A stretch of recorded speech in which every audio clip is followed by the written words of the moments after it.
వచ్చే సినిమాని నేను చేయను. సో అట్లా 2 విధాలుగా బ్రేక్ వచ్చింది.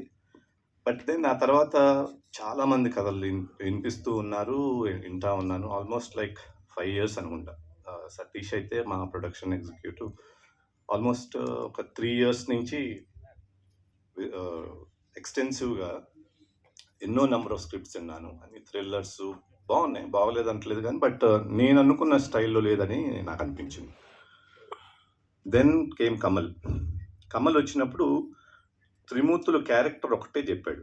కథ సూసాయిగా ఉంది కానీ but not in full. Character నచ్చింది, టైటిల్ చెప్పాడు, ట్రాన్స్ఫర్ త్రిమూర్తులు. ఈ రెండితో ఆల్మోస్ట్ 1 year కూర్చున్నాను, డెవలప్ చేశాము. సో అక్కడి నుంచి డెవలప్ అయ్యే లాస్ట్ మినిట్ వరకు కూడా సినిమా చేస్తానా లేదా అనేది సందేహమే.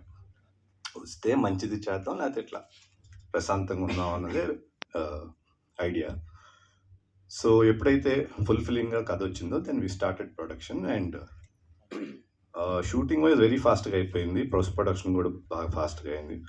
సో ఈ సినిమాకి హై క్వాలిటీ స్టాండర్డ్స్ ఉంటాయి. కథ పరంగా, కంటెంట్ పరంగా స్ట్రాంగ్గా ఉంటుంది. అఫ్కోర్స్ ఆడియన్స్కి నచ్చాలి, అది వేరే విషయం. దీంట్లో చేసిన ఆర్టిస్టులు కానీ ప్రతి ఒక్కళ్ళు దే హ్యావ్ రియల్లీ పుట్